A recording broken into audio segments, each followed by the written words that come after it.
ముందు ఏం చెప్పారు? బాబు షూరిటీ, భవిష్యత్ గ్యారంటీ అన్నారు. ఈ 8 నెలల్లో తీసుకుంటే బాబు షూరిటీ యగనామం గ్యారంటీ అన్న విధంగా పరిపాలిస్తూ ఉన్నారు. ఈ 8 నెలల్లో బాబు షూరిటీ వెన్నుపోటు గ్యారంటీ అన్న విధంగా పరిపాలిస్తూ ఉన్నారు.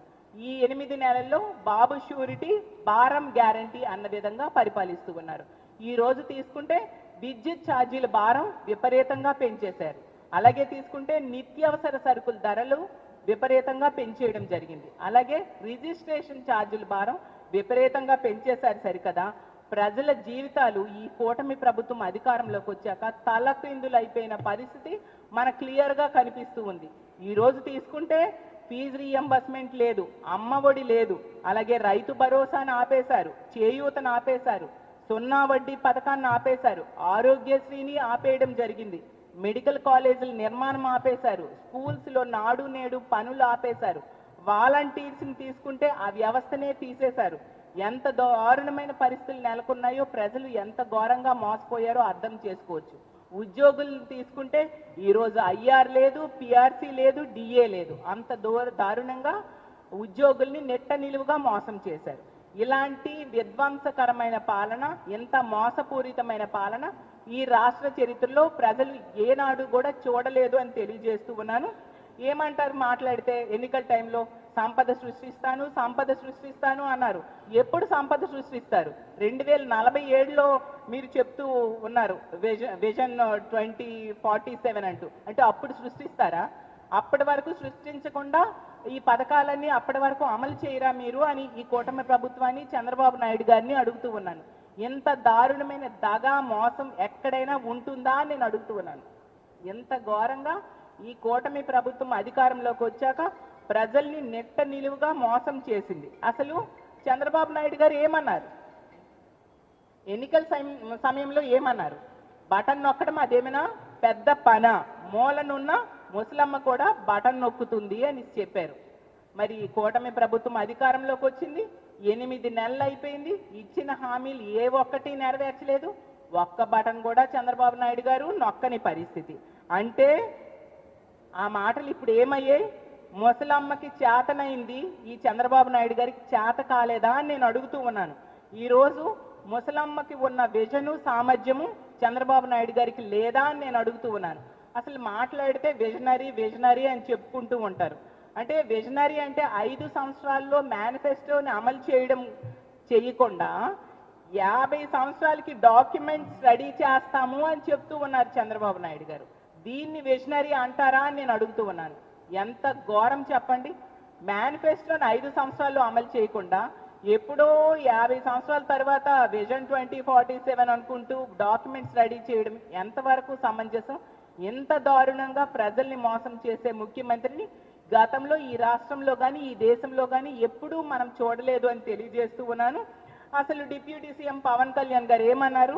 చంద్రబాబు నాయుడు గారు ఇచ్చిన మేనిఫెస్టోకి నేను హామీ అన్నారు. ఇప్పుడు ఏమైపోయారు చంద్రబాబు నాయుడు గారు? నేను గ్యారంటీ అన్నారు. ఏది చంద్రబాబు నాయుడు గారు అమలు చేయట్లేదు కదా, మీరైనా చెప్పి అమలు చేయాలి కదా.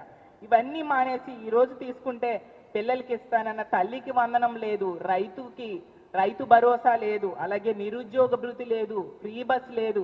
అన్ని రకాలుగా ప్రజల్ని, ముఖ్యంగా మహిళల్ని నెట్ట నిలువుగా మోసం చేశారు. ఏమంటే అసలు ఎన్నికల టైంలో వీళ్ళు ఏం చెప్పారు? మా జగన్మోహన్ రెడ్డి గారు గతంలో ముఖ్యమంత్రిగా ఉన్నప్పుడు చేసినవి, ఇచ్చిన హామీల కంటే 2 చేస్తానని చెప్పి ప్రజలు నమ్మించి అధికారంలోకి వచ్చి ఈ రోజు తీసుకుంటే ఎన్నికలు అయిపోయి 8 నెలలైన ఏ ఒక్కటి అమలు చేయలేదు సరికదా. మళ్ళీ వీళ్ళు అమలు చేయకపోవడానికి, వీళ్ళ చేతకానితనానికి కారణం మా జగన్మోహన్ రెడ్డి గారంట. ప్రజలు వీళ్ళ మాటలు విని నవ్వుకుంటూ ఉన్నారు. కాబట్టి ప్రజల్లో ఎప్పటికే తిరుగుబాటు మొదలైంది. అన్ని వర్గాల్ని నెట్ట నిలువుగా మోసం చేశారు. ముఖ్యంగా మహిళలకి రక్షణ లేదు. అలాగే మహిళలకి ఇచ్చిన హామీలు ఏ ఒక్కటి అమలు చేయకుండా మీరు పరిపాలిస్తూ ఉన్నారు. ఇలాగే కనుక కొనసాగితే ప్రజల మద్దతుతో మా వైఎస్ఆర్ కాంగ్రెస్ పార్టీ, ముఖ్యంగా మా మహిళా విభాగం పోరాటం చేయడానికి సిద్ధంగా ఉందని తెలియజేస్తున్నాను.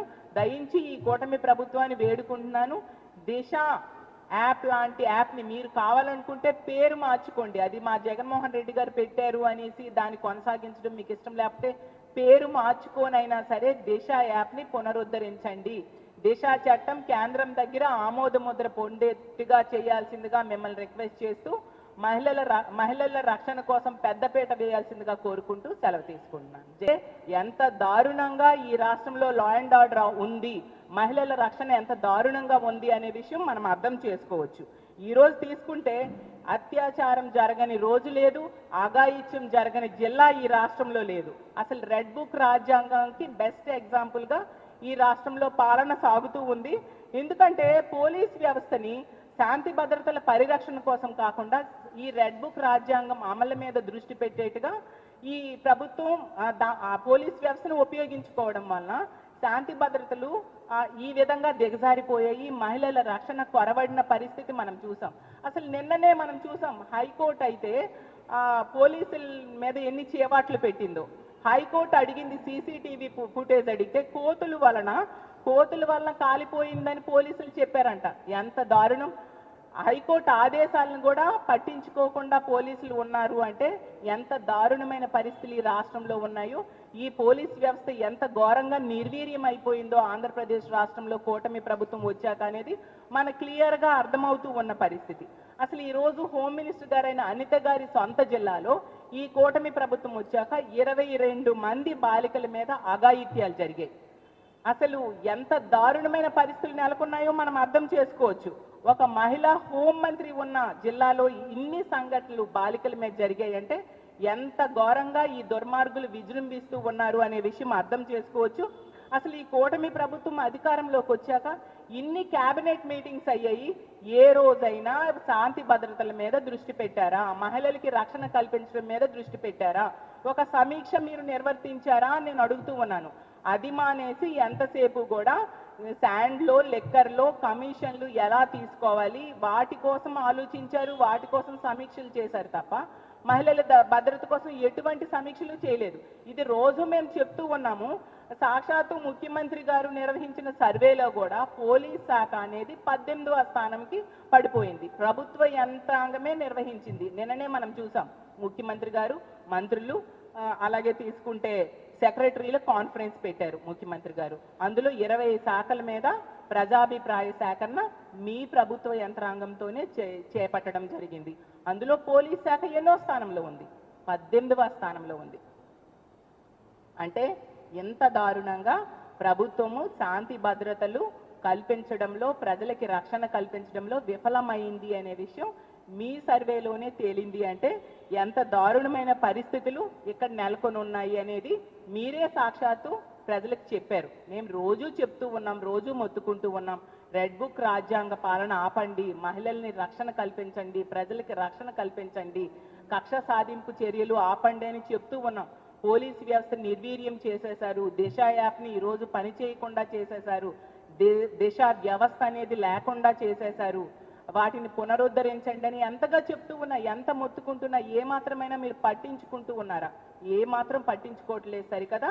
ఈ విధంగా బాధితుల మీదే కేసులు పెట్టి వాళ్ళని జైల్లో పెట్టి అరెస్ట్ చేసే పరిస్థితిని ఈరోజు ఈ కూటమి ప్రభుత్వం తీసుకొచ్చింది.